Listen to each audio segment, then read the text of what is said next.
Picture this. A young man stands too close, stares bit too long, says something that makes a support worker freeze.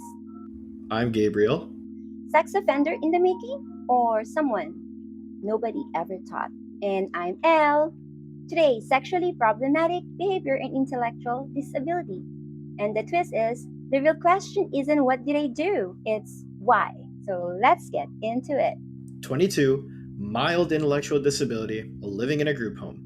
Staff report suggestive comments, walking into bedrooms and bathrooms unannounced, and sitting uncomfortably close.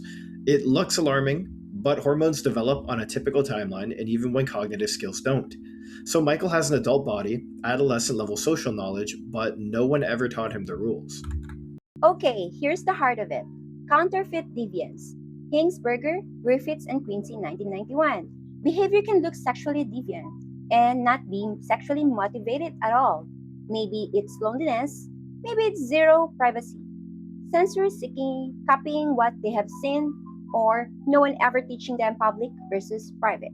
Framework names 3 patterns: benign, offensive, and hypersexual. But a paraphilic interest isn't a disorder unless it causes distress, impairment, or risk to others. The rule: never label behavior as deviant until you understand context, knowledge, and intent. Now, consent. This really matters. In Canada, the age of consent is 16 for everyone, whatever your cognitive ability, but legal age isn't capacity. Capacity means you understand the act, you choose it freely, and you can reason in the moment, and the other person can't hold any power over you. Here's the catch. Without real sexual education, many people with intellectual disabilities can't meet that bar. That's exactly why they're far more often victims than perpetrators, and why their behavior gets misread. So we assess every layer: biological, puberty and hormones; neurological, brain development, structural differences, and medication side effects that raise arousal or disinhibition. Psychological layers. What life taught him. Trauma, abuse history, self-esteem, and body image. Psychiatric, what he's living with. Depression, anxiety, and impulse control struggles driving dysregulation. And social, what surrounds him, what he watched, who modeled relationships, group home rules, and barely any real friendships. So every layer shapes what we see. Barriers. 1. Most people with intellectual disabilities never got taught sexual education, so they misread consent and body autonomy. 2. Specialist sexuality services are a very tiny niche in Ontario. There are few providers and long wait lists. And 3. Staff feel unequipped to teach this. So what actually works? 3 things. So first, real, accessible sex education, visuals, social stories, and modeling. 2, referral pathways, clinics like CAMH, CPRI, or PILS sexuality program. And lastly, 3, staff who know their scope. If a need is beyond your skill set, that's your cue to escalate.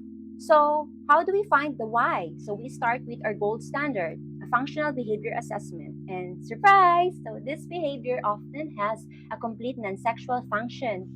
For Michael, the ABCs point to attention and skill deficits showing up in unstructured time and low mood. Next up, the SSKAAT-R, a socio-sexual knowledge tool that tests what he really understands about consent and boundaries. And if risk is a real question, the ARMIDILO-S, built specifically for intellectual disability, and it outperforms generic tools like the Static 99. Intervention follows function, never the reverse. If the function is non-sexual, use the ABA toolkit, Functional Communication Training, so Michael can ask for attention appropriately. Differential reinforcement of respectful interactions, social skills and boundary training, and self-management. Treatment packages pairing FCT with differential reinforcement have evidence behind them. Then teach the missing curriculum directly: public versus private, consent, and saying no. Oh, Michael isn't a problem to contain. He's a person with unmet needs and skills nobody ever taught him. Understand the why before the what. Context, knowledge, intent. Thanks so much for watching. We'll see you in the next one.